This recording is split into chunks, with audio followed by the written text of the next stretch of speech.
On va parler ensemble de bureaux, d'économie d'énergie. Le gouvernement a dévoilé jeudi dernier son plan de sobriété énergétique et a expliqué qu'il pensait sérieusement à mettre en place plus de télétravail pour éviter d'avoir des bureaux ouverts tous les jours, notamment pendant les ponts. Et je vous ai vu sur Twitter directement dire n'importe quoi, bande de techno. Je résume à peu près. Non, pas bande de techno. J'ai dit que c'était un rêve de techno de penser que toutes les situations étaient les mêmes. Évidemment, vous avez des bureaux qui sont des passoires thermiques. Vous dites, je ferme complètement le bureau, la passoire thermique, et je laisse les gens chez eux. Pour peu qu'ils soient dans des immeubles résidentiels de dernière génération, ça fonctionne. Mais c'est pas le cas, heureusement, de la plupart des bureaux. Il y a eu des progrès considérables. Et aujourd'hui, au mètre carré occupé, sachant qu'un mètre carré occupé en bureau, enfin, une jauge de bureau, c'est à peu près 9 à 10 mètres carrés par personne.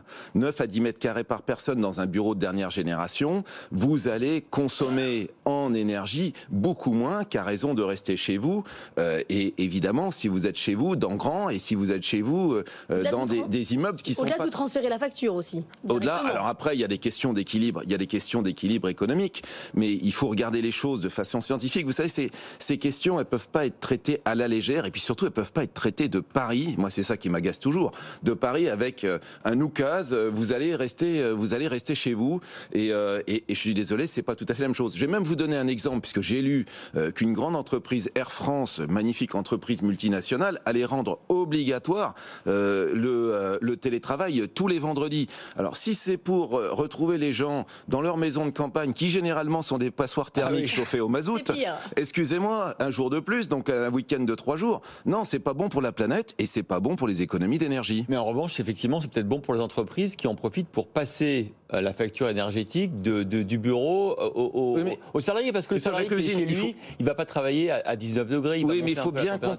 bien comprendre qu'en général, on ne coupe pas totalement l'énergie ou le chauffage d'un immeuble. C'est quasiment impossible. Il y a ce qu'on appelle des phénomènes d'inertie. Alors, en plus, dans les immeubles de dernière génération, ceux qui sont faits au bois, on a moins d'inertie et donc on arrive à faire ce qu'on appelle de l'intermittence de chauffage. L'avenir, c'est l'intermittence. C'est comme le moteur de votre voiture. Expliquez-nous. Le moteur de votre voiture qui s'arrête tout simplement au feu rouge pour économiser, c'est tout simplement parce qu'il peut redémarrer sans avoir besoin de beaucoup consommer. Eh bien, les derniers immeubles qu'on arrive à faire sont des immeubles qu'en effet, sur lesquels on peut éteindre, tout simplement parce qu'on chauffe pas les murs. Vous voyez, quand vous avez besoin de 6 à 8 heures pour mettre en chauffe un immeuble, ça ne sert à rien d'éteindre le chauffage. Vous allez gaspiller de l'énergie à chauffer les murs. C'est ce qu'on sait tous pour les très vieilles maisons, les églises, etc., qu'on n'arrive tout simplement pas à chauffer parce que on chauffe les murs.